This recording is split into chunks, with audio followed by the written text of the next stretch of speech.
DirtRacing.com, Reckless Abandon Derby Apparel, and Derby Inc. Magazine.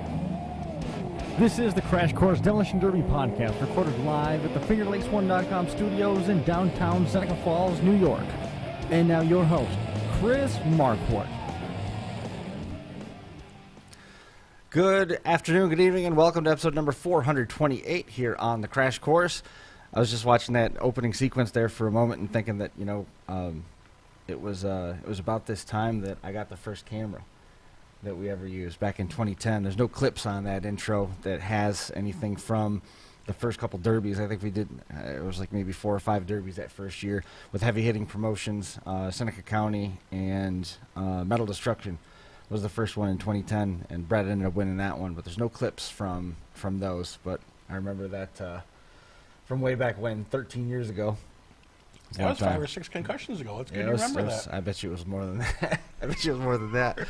We'll get you caught up to speed on everything that's happening on the Crash Course side of life here, but we got Jacob Gilliam, so we're going to jump right into it with Jacob. He's giving us some time outside of a basketball game here. He's got some great service, and we don't want to let the sun set on that opportunity. There's Jacob.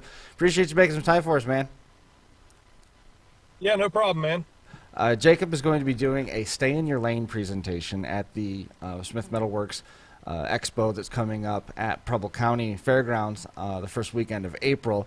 One of the many presenters that's on the docket, and Jacob's been doing inspections and stuff for a long time. And I don't want to give away the whole presentation, but I really was liking the bullet points that were out there in terms of building within your budget and the drive to stay in your comfort zone, but maybe that's not always the wisest thing to get outside of. And there were some really great points that you were that you're looking forward to sharing with everybody. Is there anything that we could maybe whet our appetites a little bit with in terms of what you're going to be getting into? Well, first of all, thanks for the chance to come on, and I got to thank Mark Elliott and the SMW guys, because this is something that at our fall show I walked up to them. There were some guys out there that I was just seeing. You just see guys at derbies and you ask yourself, like, the guy, and you're like, why this guy's class is like 1 or 2 classes below what he's running. Mm-hmm. And you see these guys and you think to yourself, I'm happy from the promoter's point of view that they're supporting our shows. And as any promoter would be. But as promoters and drivers here, we have to figure out a way to figure out where our comfort zone is, and then really excel at that and stop we set ourselves up for failure, right? Mm-hmm. And the point to there is, I brought it to Mark, and I talked to Frankie and I think maybe even Casey Smith at our show, and said, I was pointing out a couple of guys and said, I'd like to do something at the SMW deal to talk about staying in your lane. Like, that's one of the biggest problems we have in derbies.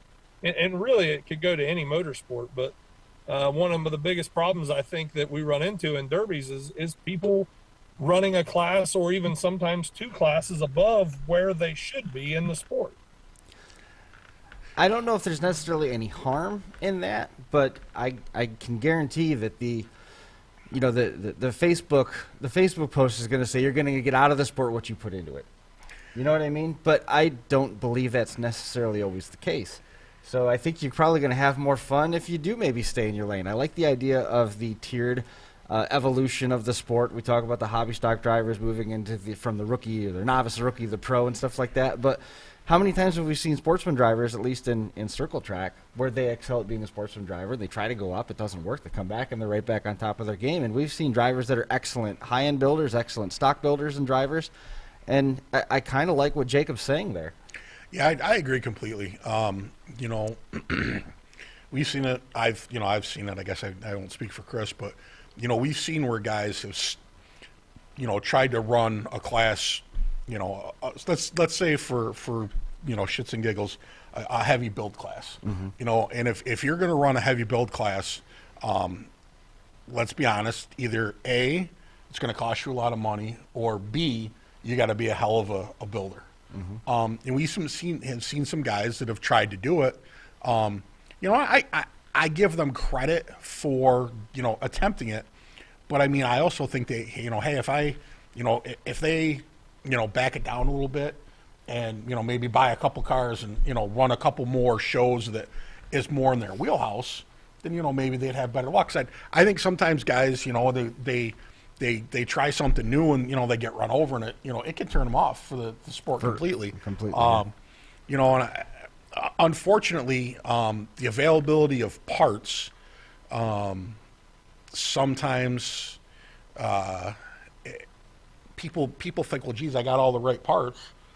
This is what this guy uses, and that's what that guy uses, and I got that all, so I should be able to compete. And that's, we've said 100 times that that just isn't the case. What wins on Sunday sells on Monday. Yeah. So, and I mean, sometimes, guys have to get more time behind the wheel. I mean, we've talked about it 100 times that, we've seen the evolution of Blizzard Bash where that was just a wide open, they're just every hit they make is wide open.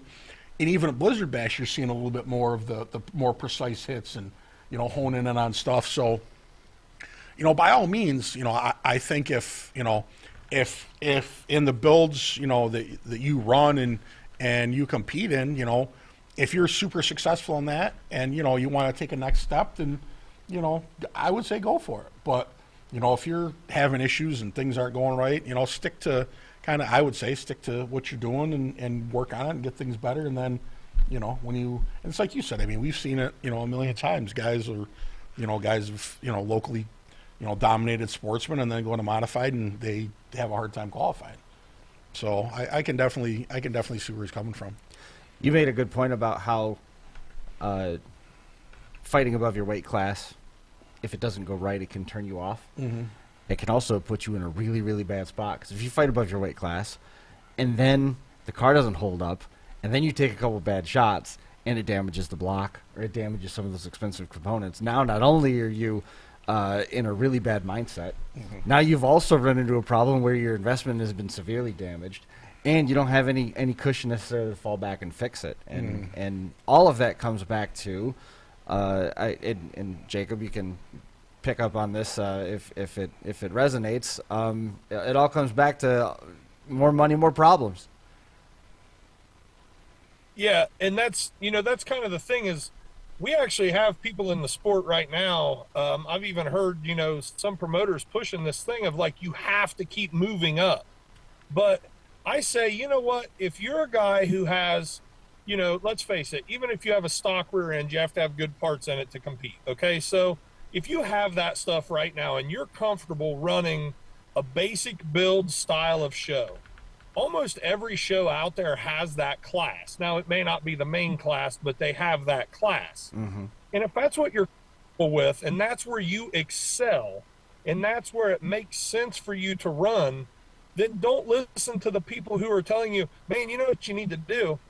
You need to go get a full cradle and step your game up and run this other class where you're not comfortable with the build, because that's not your style of building cars, where you're going to have to, I mean, guys, you guys see it, I see it.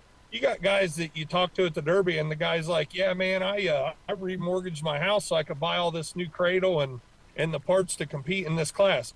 And rarely does that guy do good with that setup, because he had to do all this extra stuff that he's not accustomed to step up to that class, and he'll swim upstream for a couple of shows before he goes, man, I did all that and wasted all that money for nothing.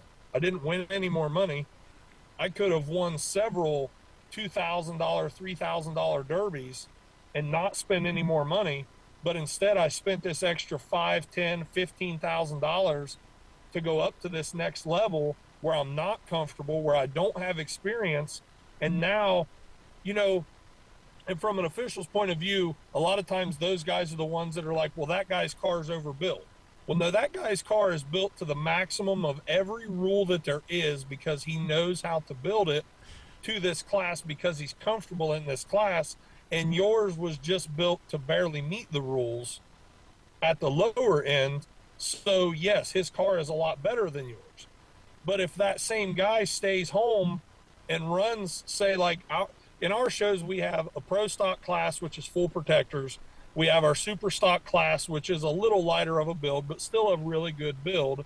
And then we have a limited weld class. Okay, so if you're not comfortable with that full protector class and you don't have all those protectors, run a limited weld or a pro stock class. Don't swim upstream. Get in where you fit in. Be where you're comfortable at and where it makes sense for you to derby. Mm-hmm. I guess if that makes sense, that's kind of, you know, what's got me rolling towards this, like stay in your lane. You know, I was going to touch on that too. When on my first tangent I went on, sometimes derby drivers are each other's worst enemies. Because I mean, we've heard, oh, come on, man, you know, come on, run this, come on, run that. It'll be a good time, you know. You just got to do this and just try this a little bit. And you know, like I said, it's, you know, everybody's first time, and it doesn't matter. I mean, you know, the first time you build a mod car, it's not going to be as good as the second or third or fourth time. It's just usually not going to be. I mean, you're going to learn. You're going to so you know, like you said, it's hard to just jump in and you know, win right off. And you know, and I mean, we've all heard it and seen it. You know, the peer pressure could be just incredible in demolition derby. You know, why do you run that class? It's junk, easy build, light cars, blah blah blah. And that definitely, you know, you just touched on it, Jacob. That, you know, we've all seen it happen. And you know, it's, you know, for me, I mean, you know, the class I run with at Gullies, I mean, that's, you know, pretty much perfect. I mean, you can build for me, you know, you can do a little bit of building.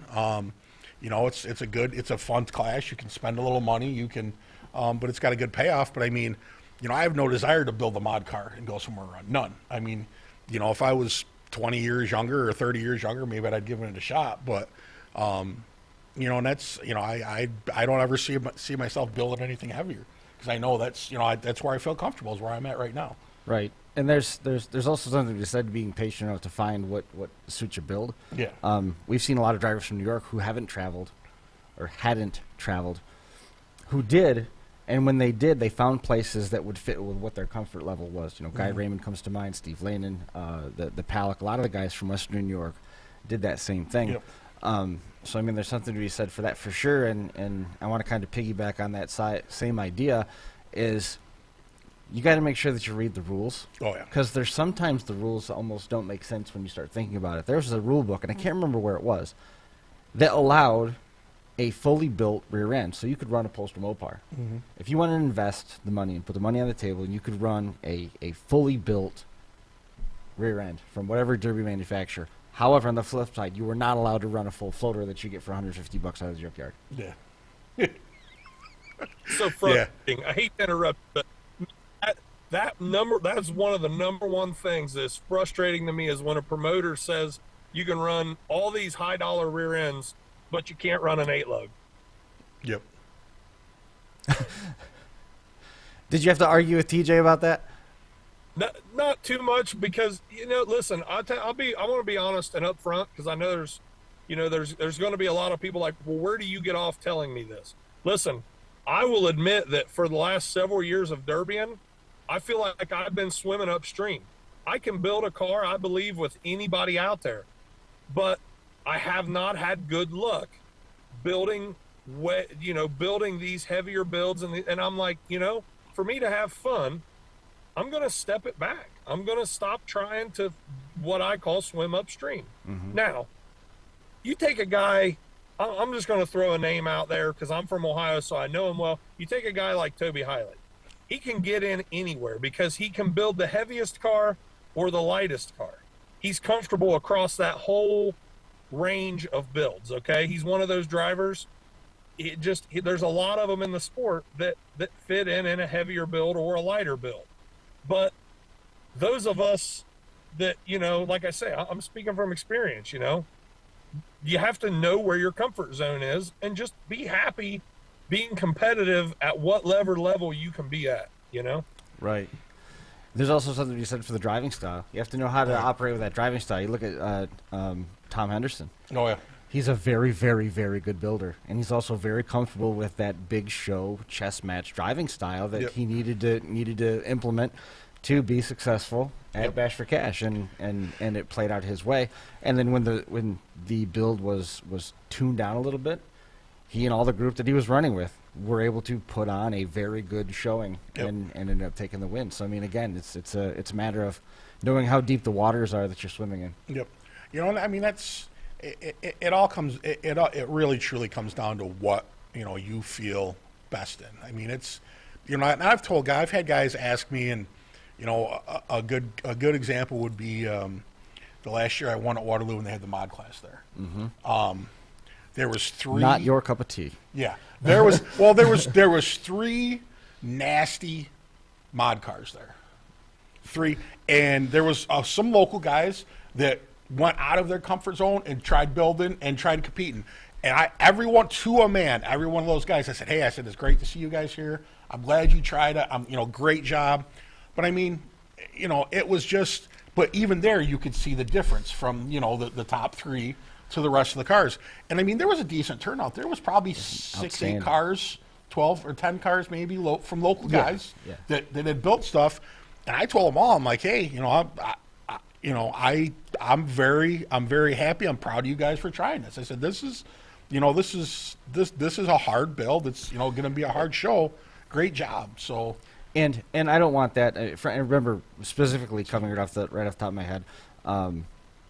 David was there. Mm-hmm. He had the car, and Frank Van Houten was there. David Stone and Frank Van Houten both had cars, and they put together monsters. Mm-hmm. They did. By their standards. Yep. And I really firmly believe that when they built that car for Seneca County Fair in the middle of July, they never once considered the fact that Pete Hansen might show up with a car. Yeah. That's nothing against them. I'm not saying that they did anything wrong. I was glad to see those guys try that. Absolutely. But When when those great. cars pulled through the gate, it made me really nervous as a whole. Yes. As a whole. Well, I mean, on the because your officials need to know what they're doing too with mod cars. Yeah. When you have people that are out there that are, as Jacob described, I know we're running out of time with Jacob. I don't mean to cut Jacob off either.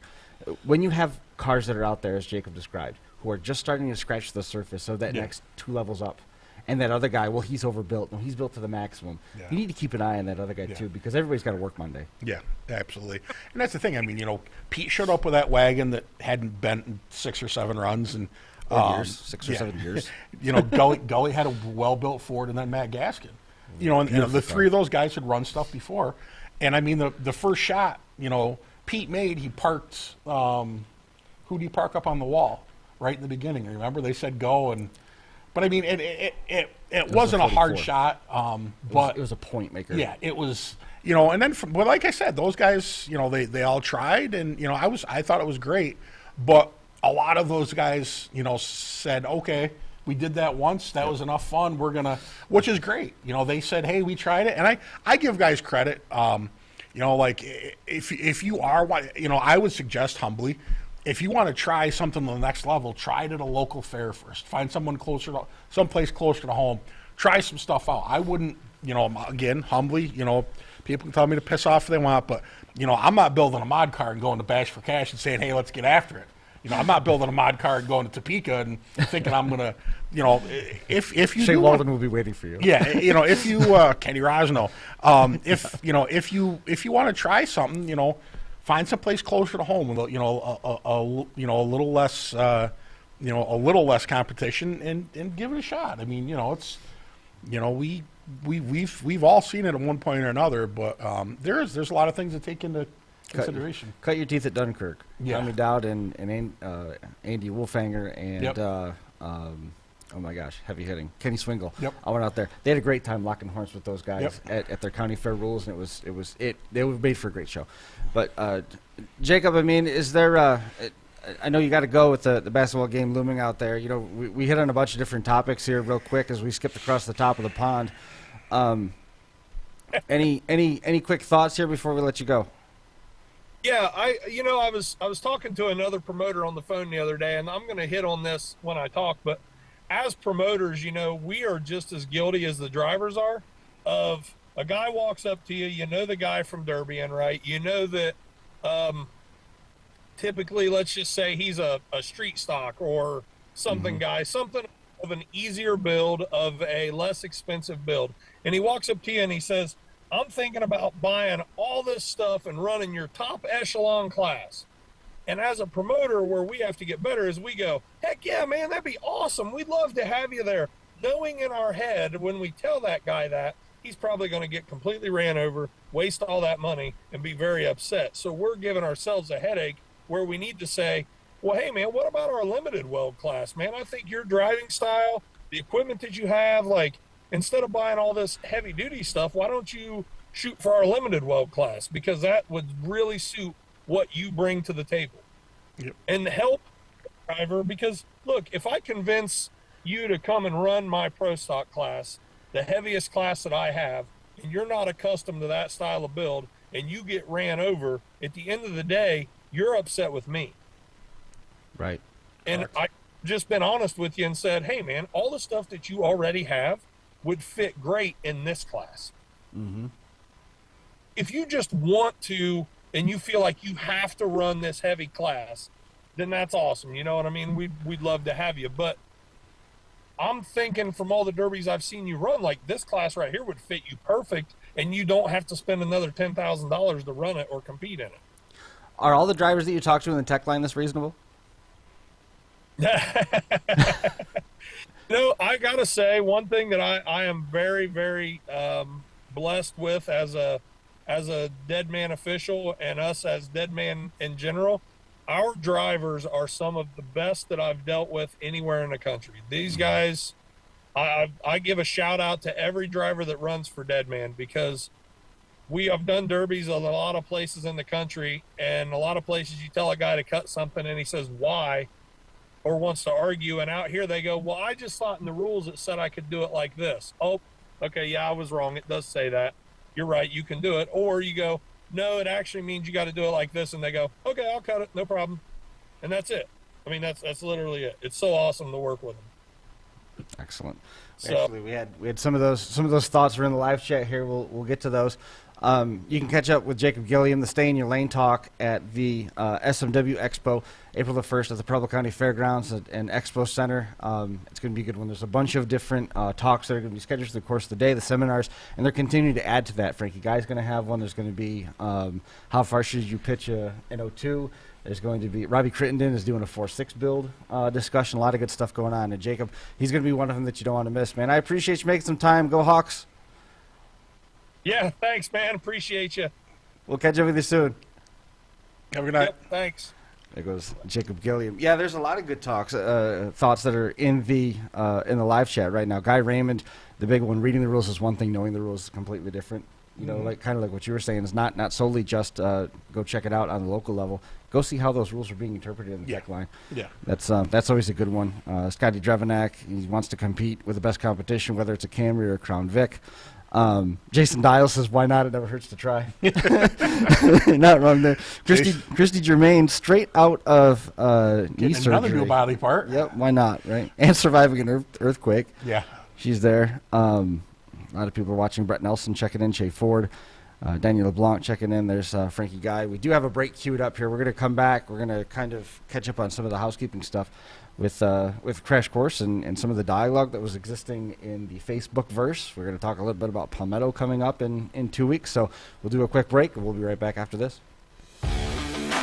SmashItDerby.com presents Capital City Carnage, live from the Stormont Vale Expo Center in Topeka, Kansas. This two-day heart racing event takes place March 3rd and 4th, 2023, and features 8 different classes, so there's something for everyone. You'll see youth front-wheel drive hobo minivan, weld compacts, front-wheel drive hobo, full-size mod, and 2-man extreme features, as well as 5 separate $6,000 to win street stock weld features, and a $10,000 to win limited weld feature. In-person tickets and pit passes are available now on Ticketmaster.com. Can't make it to Topeka? Watch from the comfort of home at DerbyNation.tv. It's Capital City Carnage, March 3rd and 4th, live from Topeka, Kansas. For more info, visit SmashItDerby.com and DerbyNation.tv.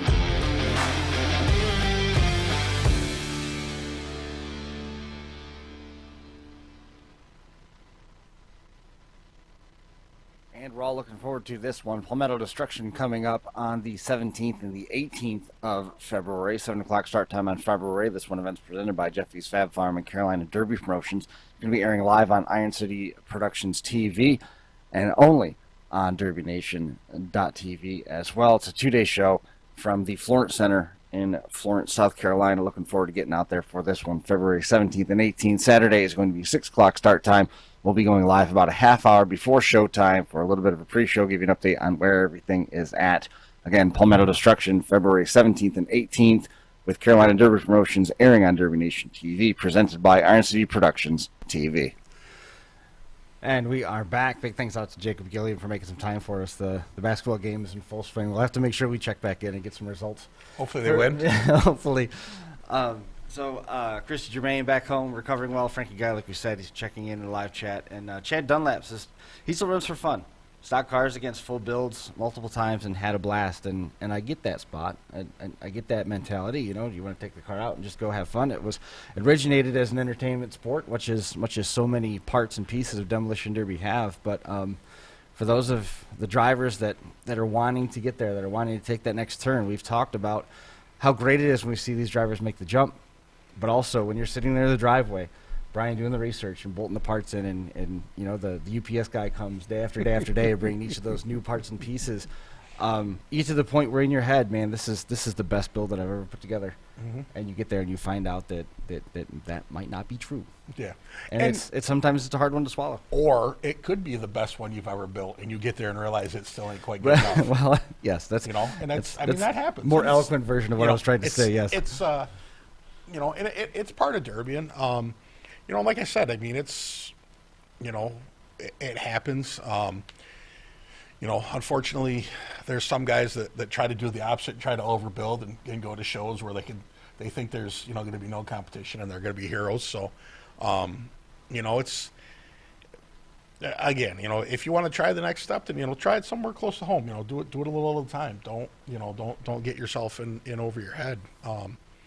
And in all reality, I'm thinking about going down to the, I don't even know what it calls, but the less built class that Jeremy has, because those cars really bend and junk and get tore up. You talking about the economy stuff? Yes, the economy. Yeah. I think I'm economy. I think it's below that.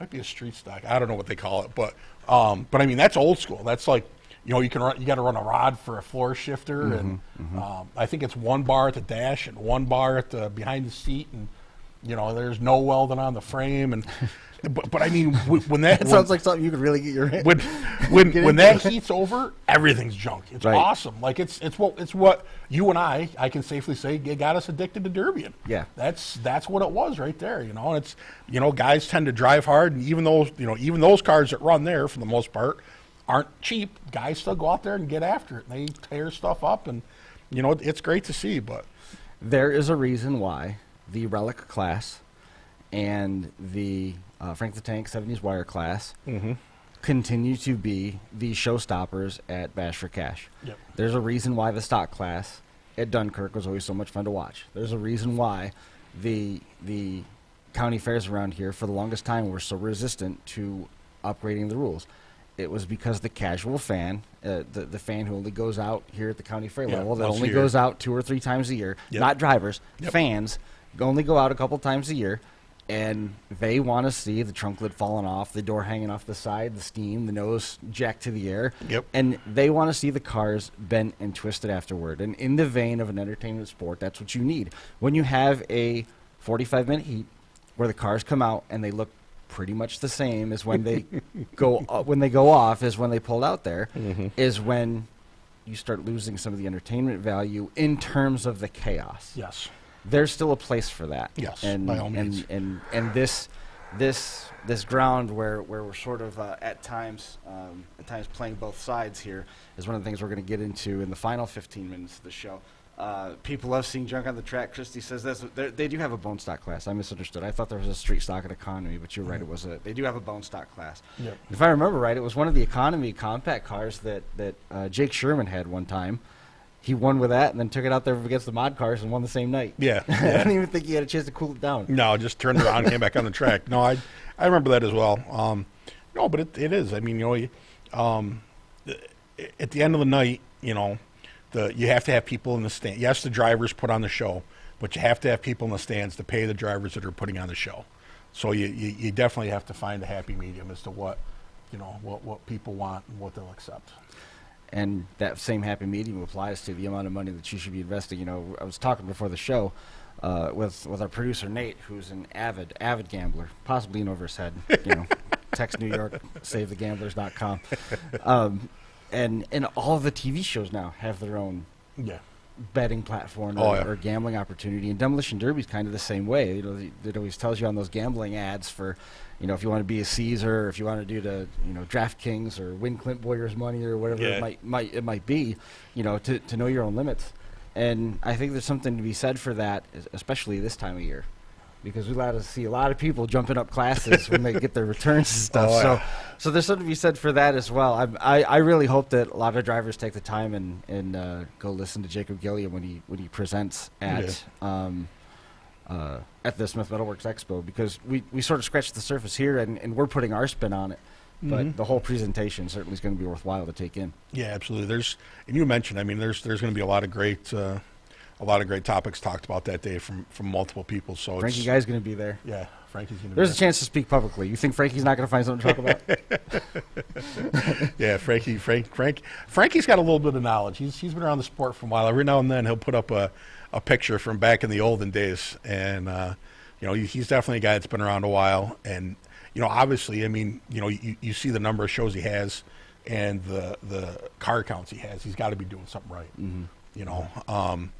I don't know if I've ever heard anyone bitch about Frankie or his show. So, obviously he's doing it right. So, if he's going to put on a presentation, obviously, we can all learn something from it. Nick Rose, he just said it's fun to drive a car that bends. Break Rummel from Kansas, Utah, Kamas, Utah, checking in. It's fun to drive a car that actually bends, says Nick Rose, and it does change the game a little bit. It takes a different type of driving style. I'd much rather have a car that bends than my squishy parts inside bending. Yeah, that's for sure. It came across there's Gunnar Taylor setting up Battle of the Bash this year at the SMW booth. That's cool. So, real quick, just to take a side shoot. Gunnar Taylor's checking in after he finished his deck today. He was posting on Facebook. Very proud of his deck. It was cool to see. But the Battle of the Bash is the model contest that Cannonball got behind, and those guys are going to go to SMW. I didn't realize that they're going to have a display promoting the Battle of the Bash model contest. They're going to have some examples that you can see, and if you want to see some fine art, it is awesome looking at what those guys are able to do. A model builder at one point. I never claimed that. That was never anything that I claimed. Nope. I hosted a lot of model contests, and rarely did I do anything in terms of placing. All I did was callus my fingers and burn matches. That was about it. Yeah, those models are amazing. Chris actually invited me down to help judge on some stuff, and it was really cool. Those guys put time and energy, and it's awesome, man. There's some true craftsmen. John Thomas, it can hurt to drive a mod car. I was not in a mod car. I was in a pickup truck with Jeremy Gully to hurt, so I don't even want to know. Well, I know that at Blizzard Bash, I went out on the track and found mouthpieces that guys had been wearing, and they had lost them. But their teeth still attached? Maybe. There was definitely some remnants of some stuff, but, and that's the thing, the harder the car build is, the more abuse the driver takes. That's something you got to take into consideration as well, because like you said, we all got to go to work Monday. That is a direct proportion. Yeah. The harder the car, the more abuse is going to be transferred to the weak spots, and eventually they get so hard where the only thing that's moving is the parts that aren't strapped down. Yeah, and that's not good. So, but and again, we enjoy watching those cars run, especially when they're running like they run them in New York State and in Pennsylvania.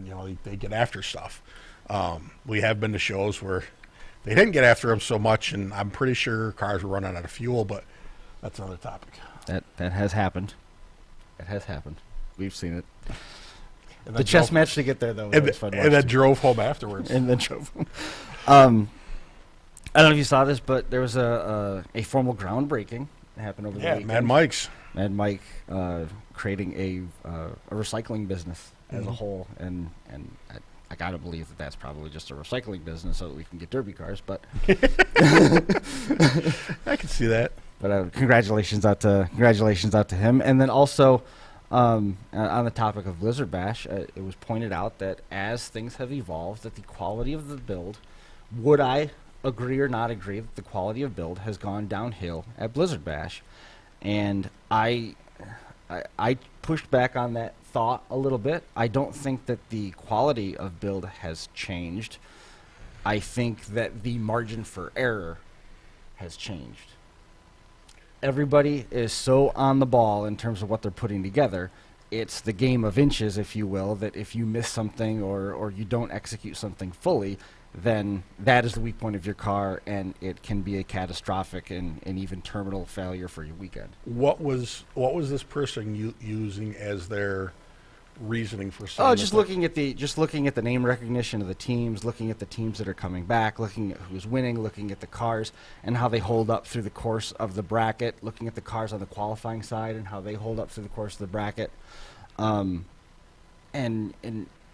I was confused myself, just trying to recall if the qualifying side rules were carbon copy to the national side or not. I thought that I thought that they had been detuned a touch, but I think they're pretty much the same. And then pretty much the same is not carbon copy. No, okay, carbon copied. And then I thought the one that the Hoyers and Teddy Papadopoulos has won like 14 times. That is a less of a build, a lighter build. I wouldn't say less; it's still a lot of hard work. But Jason Dials is on there. I'm sure he can tell us. He said full weld versus limited are totally different, but Yeah. full weld versus qualifying side is excuse me, I think national I see versus that Jason qualifying. is working on something for Capital City Carnage. They are the same. Yep, he said they're the same now. He's probably working on something old and cool for Yeah. Capital. Yeah, we've touched, and it's great. You know, I've seen Jason on here the last couple of times.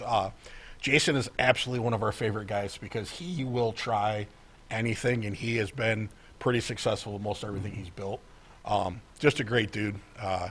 I wonder if he's supposed to be working like he is because he just had knee surgery a couple weeks ago. And It's fine. yeah, it's fine. It's fine. Everybody gets new knees these days. Yeah, new knees. As it turns out, Titanium will last longer. Won't bend in the car as much. I hope they reinforce the bottom of it too, because he's usually pretty hard. Yeah. There's usually some throttle there in the Dials mobile. We do have another quick break queued up. We're going to talk a little bit about.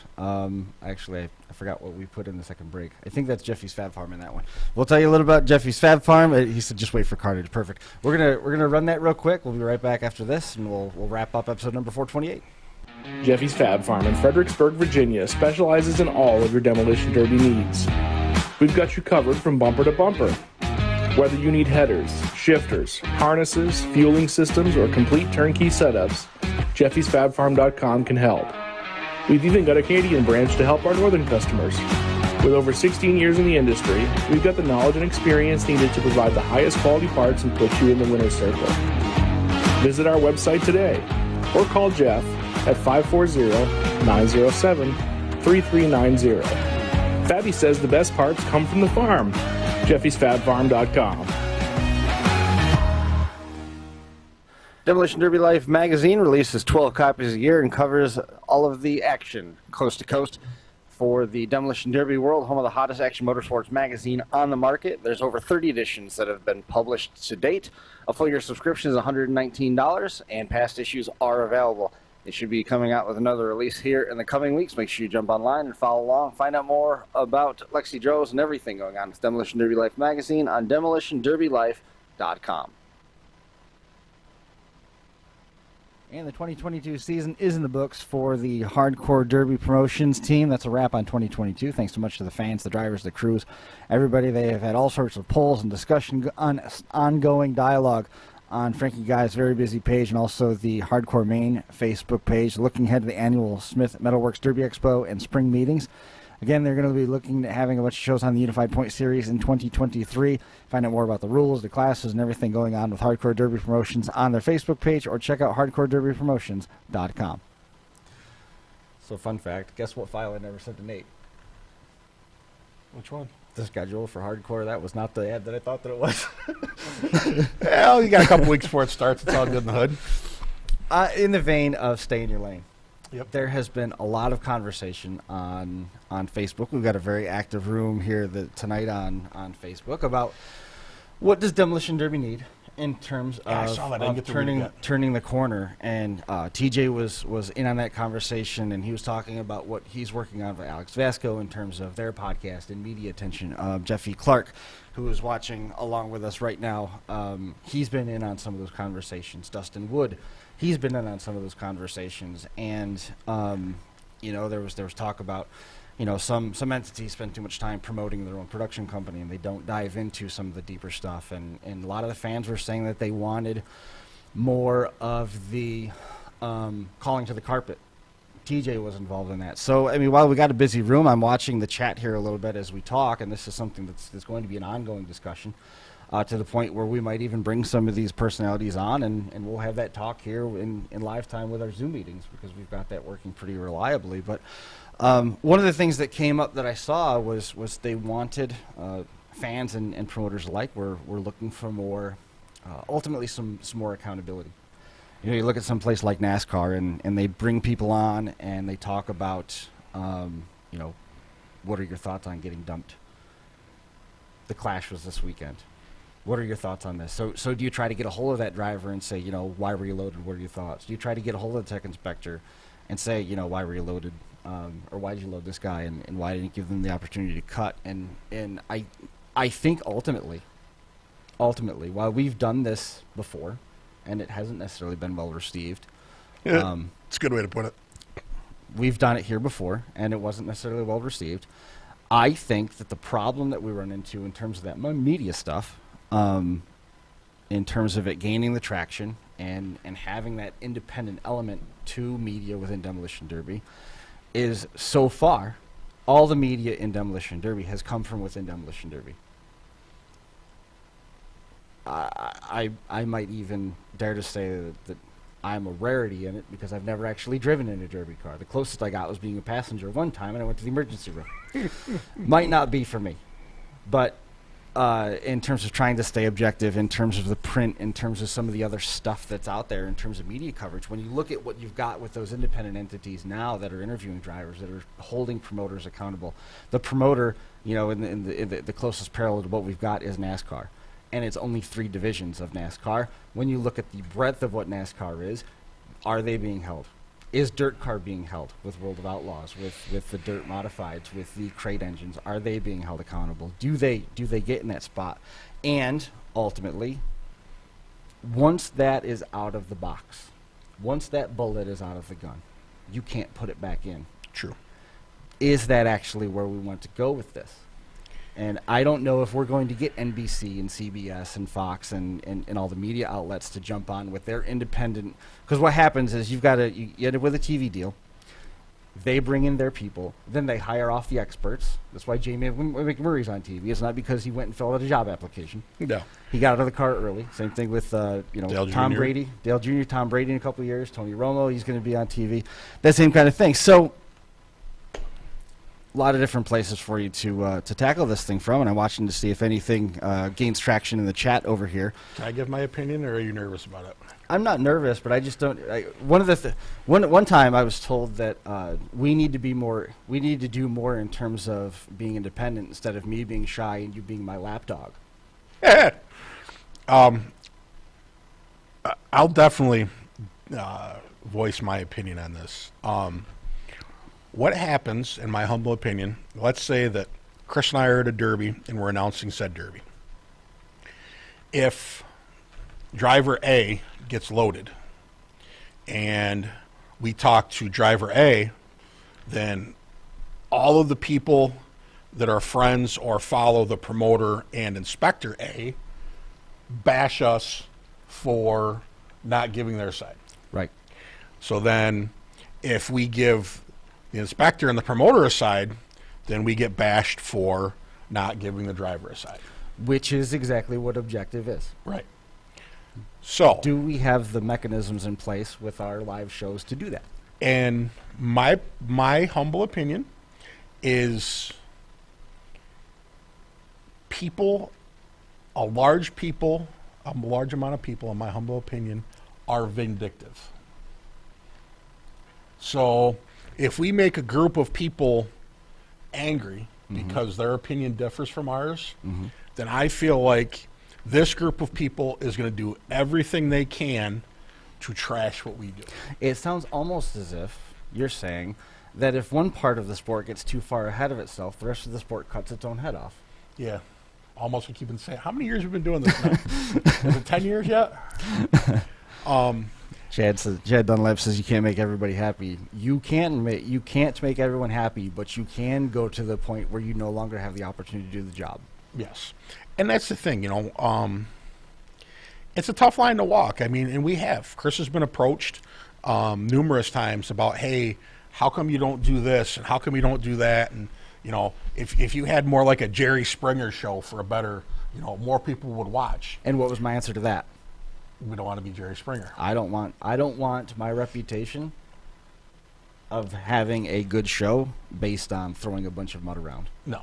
I would rather be judged because we have a cheerleader type show than to be judged because we're having a circus. And the thing is, I mean, if we're really going to bare our soul here, when Chris sent me a text and said, "Hey, you want to be on my podcast, or would you like to do a Derby podcast?" Didn't say his. The idea behind that was try to help the demolition derby world. As I think Chris does too, feel like you can't help the demolition derby world by tearing it down from the inside out. Now, could we have a driver and a promoter on and talk at the same time? And we sort of tried that once, and one side came away upset and the other side didn't come away as upset. But there was some stuff that went on because of said conversation.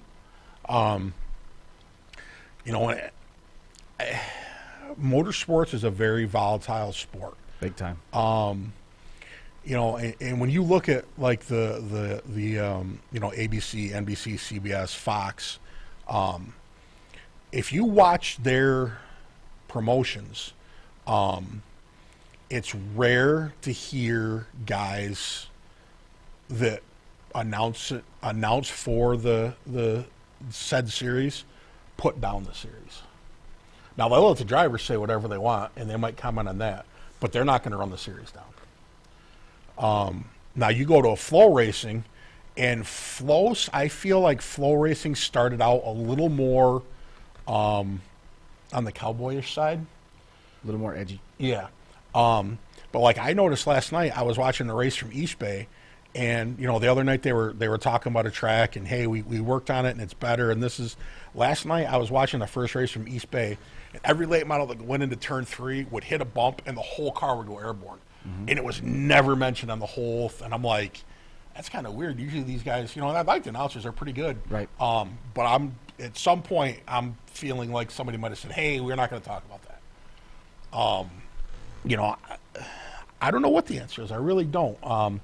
If we could get people to peaceably talk, I would have no issue with it. I think it'd be fun. Yeah. But unfortunately, but if it's going to turn into mudslinging, then there's no point. Unfortunately, and that's the thing. I mean, we've talked about it before. Derby is very, can we say group oriented? Like, and this is what I mean is like, if you like, there's cliques. Yeah, there's factions. If you like this group of guys, then you can't like this group of guys. And if you like this group of guys is sort of okay, but you definitely can't like these guys over here. I don't know how to get over that. I understand when it comes to like fans, you know what I mean? Like racing fans or derby fans, like driver wise. Yeah. But to go out of your way to try to tear down what somebody else is doing doesn't make any sense to me. When Ty Gibbs got wrecked, he had to get checked out at the infield care center. Yeah. And Jamie Little was right there with a microphone in his face. And Ty Gibbs, if you don't follow NASCAR, he won the championship last year in the Xfinity Series, and he ran fairly rough. Oh, yeah. Ross Chastain, same way. Oh yeah. Ross Chastain had some instances, and that was a topic that people talked about through the course of the show. Mm-hmm. But you don't hear Mike Joy talking about the execution of speeding penalties. No. You don't hear him talking about if the track is starting to break up when they're at anywhere. I can't think of an asphalt track that broke up in recent memory, but Daytona. Oh, that burned up. Never mind. Yeah, that was a little bit of a different deal. So I don't know. I really don't know. communication is a must, no matter what any opinion is from anyone. So that's fair. That's from John Thomas. Nick Rose, I like everybody and don't care if they like me back or not, said Nick Rose. You can't please everyone. Have an open mind and listen to both sides. Derbies are good to have an open mind. And I hope we're not missing the point on what we're talking about. We're specifically talking about the execution of some sort of independent entity covering the sport and being able to have that microphone right in the face of somebody in the face of adversity. And I don't know, and I don't know because I don't know, not because I'm trying to play neutral. I mean, that's one of the things that we're probably victim of the most on the show is that we play the middle of the road too much, and maybe we do need to have more concrete opinions on stuff. But that's something that I've been working on for 428 episodes, and I'm not going to solve it on 429 either. Do we need that? And is the sport at a place? I'm going to go ahead and use the word. Is the sport in a place where it's mature enough to handle that type of exposure? Yeah. Is the sport mature enough to be able to take that? And I don't know if it is. I don't know if it is. I'll tell you, if you look at what's available on Facebook, a lot of that is because it's a password that you need that's not going to get you punched in the mouth. Mm-hmm. And I was with somebody over the weekend that said, I say very different things when I'm on Facebook than I do in person because I know nobody's going to punch my teeth out. Mm-hmm. I mean, there's something to be said for that. Absolutely. And that's the thing. Unfortunately, Ooh, good point. Go. Unfortunately, there's still too much of a stigma. I would be shocked if Derby was ever picked up by one of the big four. Now a MAV TV or a Flow Racing, I could see because you something could like that. produce it, and do live to tape, absolutely. Yeah, I could see something like that. Obviously, I mean we're doing it now for Iron City Promotions, but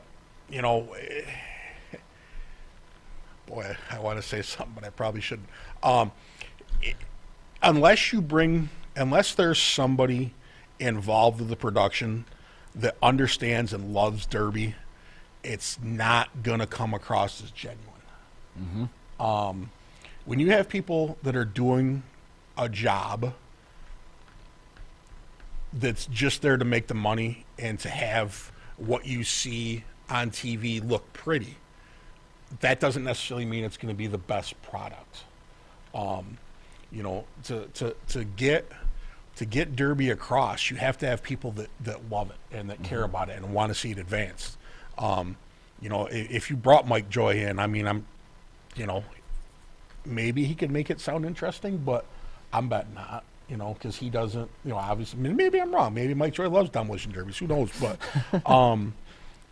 but I think Derby is just such a sport that's been, mischaracterized for so long. It takes people to love it to try to advance it. But unfortunately, though, some people that love it work really hard on tearing it down sometimes. Mm-hmm. A really good point that was brought in that I'm going to expand on a little bit. John Hart in the chat.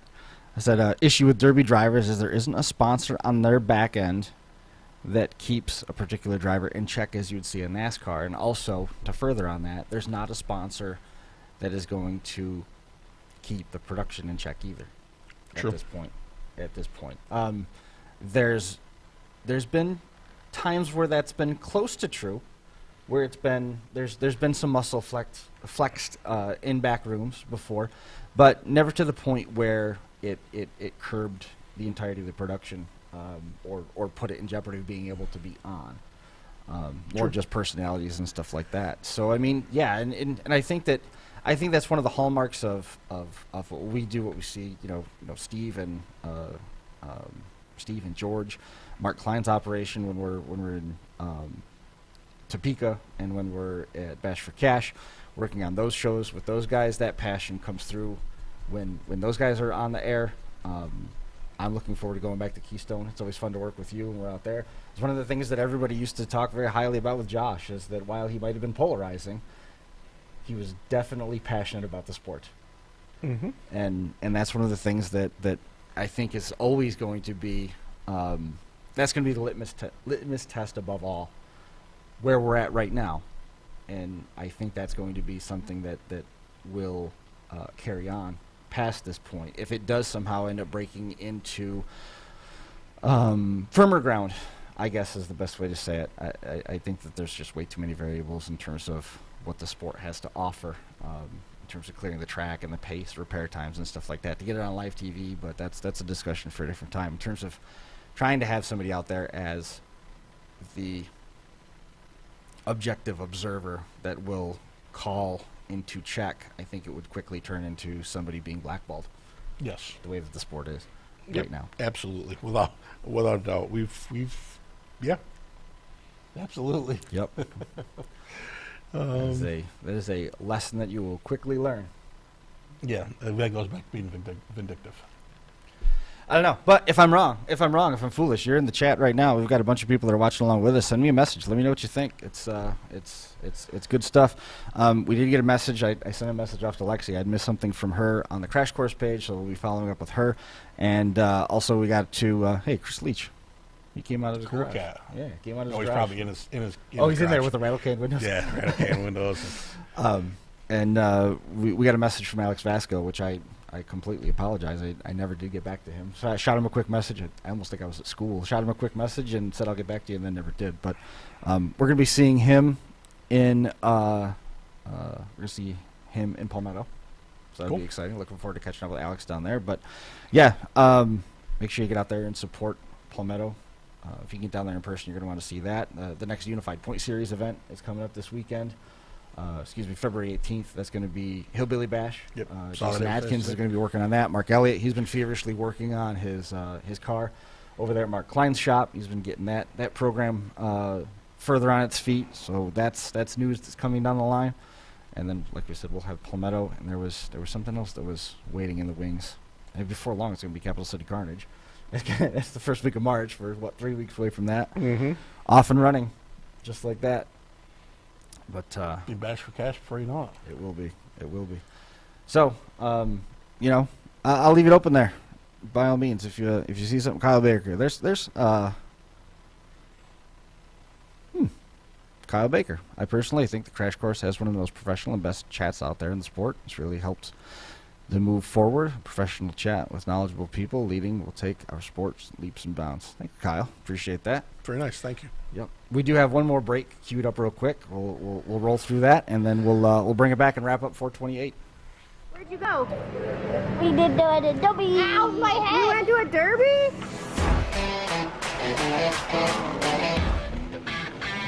Hey Derby World, this is All For Him Racing Videos, where Derby never ends.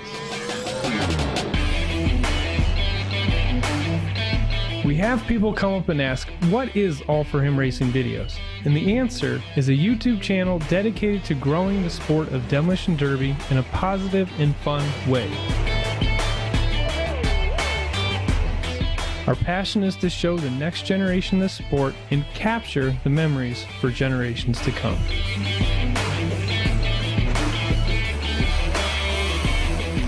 We're just trying to show that you can be a Christian, do crazy and exciting things like demolition derby, and just spread the word.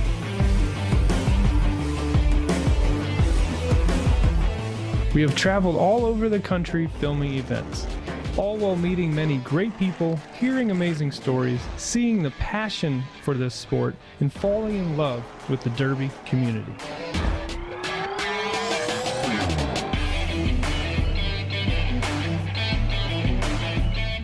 We have grown to be the largest demolition derby channel on YouTube across the world, with millions of views within our large library of videos. We love what we do and can't wait for what the future has in store.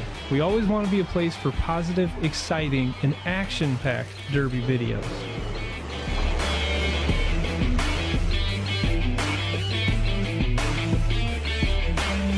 Thank you, Derby World, and enjoy the videos. What were you saying? Thought I was waiting for his next greatest hits DVD, not DVD, but video to come out. I got sidetracked by some of the comments. It was Scott Kiefer said we got to get respected voices from the Derby world across the board, winners and non-winners, include everybody, and get more drivers involved and keep more responses going. And it's not necessarily just about the chat; it's about the guests that we have on the air as well, because we're we're only as good as the people that we're able to talk to, and get more classes involved, get more compact, get more stock classes and things like that. And I had actually posted in there, I thought that we'd done a pretty good job of that over the course of the years. But you know, if there's something that we can do better, by all means, let me know. We're going to be getting into some more of the conversation about Lexi Droz and the app, I believe, is where that was going. So that stuff's going to be forthcoming as well. And then it just clicked. RDP released the 73 Electra 225. Yeah, I saw that. Did you see that? I saw that. Can you hit him in the corner and drive it in the dirt one shot like you can in real life? Did I tell you that the Crown Vics got tweaked a little bit? Really? Yeah.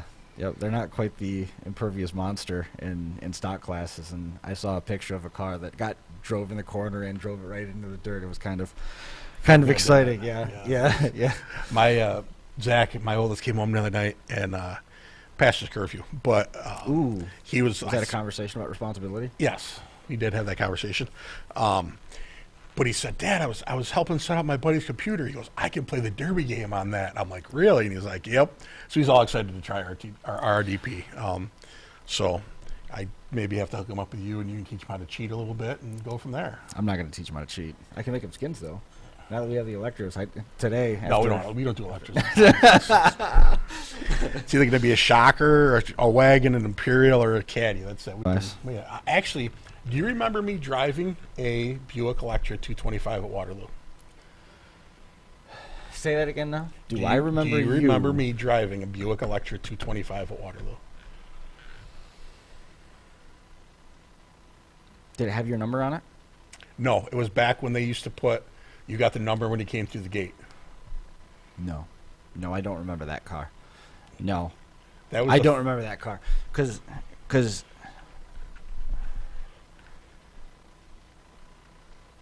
was that your third year there? No, it had to be fourth or fifth, maybe. It was a Wednesday. Because you had Fords the first couple years. Yes. This was a full pillar car, right? It didn't have the window. Two-door. I think it was really a two-door. Oh, yeah, I don't remember that car then. Got my first best of show with it. Yeah. Came down to me and Tim Horth. Tim Horth was in a red, white, and blue Ford Thunderbird, the one with a mile-long nose. Right. The trunk was this long. I didn't obviously know what I had because I was driving the Buick forward. But there's video of it. I got airborne a couple times because I'd beat the back end of his car down to where I ramped up over it a couple times, like all four tires off the ground. That's cool. Yeah. I got to find but it just kind of made me think of that. No, I was trying. No, I can't place that. I seem to remember there was a time where I thought you had borrowed a GM or got something from somebody else that was a leftover that didn't have your number on it, but it was the full pillar car. It would have been the early 70s GM, but it was after the time that you described there. I don't remember you having a two-door GM ever. Yeah, it was. I'm almost positive it was a two-door. I'll have to see if I can find a picture of it too. Well, there's video. Yeah. Videos. I mean, then I have to figure out how to run a picture's worth 1,000 words. I'll have to figure out how to hook a VHS VCR up to a TV. I'm not doing that. I'm not with you there. The coolest part of that car was a girl who was in my wife and I's wedding. She painted. I'd gotten a Metallica shirt, and it had an eagle with its claws on the world. And she painted that on the roof of the car. It was a white roof, and she painted it all in all. It's amazing. That's cool. Yeah, that was like my first ever cool paint on a car. You know why you run GMs? Why? Because the chicks dig it. That's why. John Hart, it has been a minute. You got to get back into that.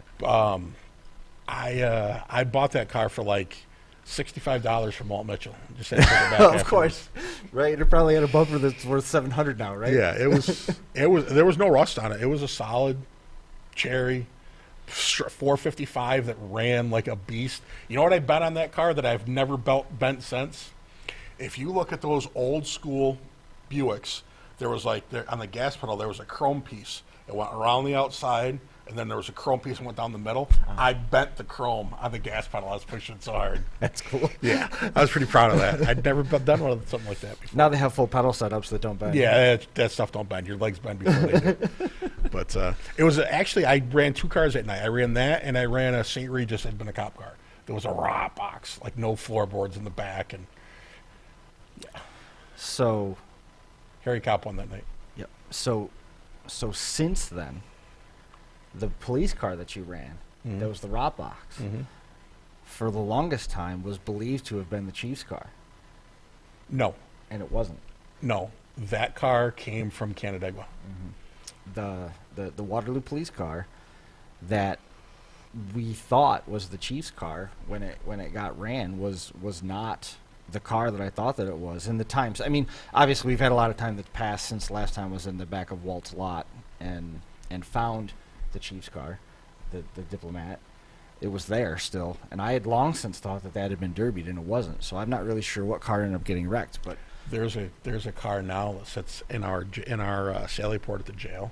That's all done up. It's a Diplomat, and it's all done up to look pretty for the parades that don't happen anymore in it's the Seneca white County. one, right? Yeah, it looks white like and red. Yeah. I'm gonna wreck that. Life goals. Before I retire, I am going to own that car and smash it. I don't care if I have to pay $3,000 for that sumbitch at an auction. I will smash that car. Good to have a plan. Well, here we are.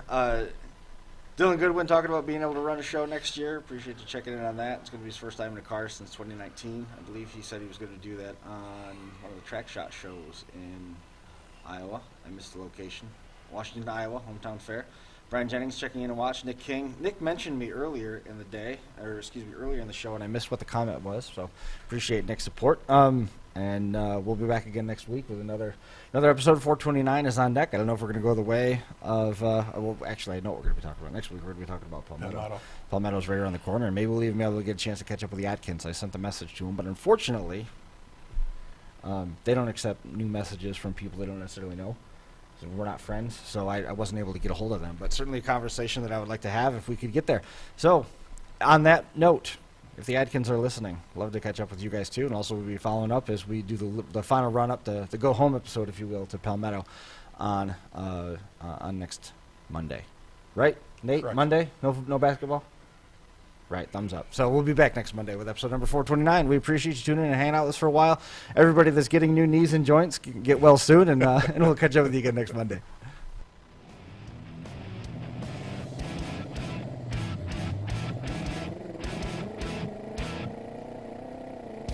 The Crash Course Live is presented by Smash It Demolition Derby, who host Bash for Cash, Blizzard Bash, and Capital City Carnage. Online at smashitderby.com. And Stirring Dirt Racing, hosts of Maymania's team show at the Golden Spike Arena in Ogden, Utah.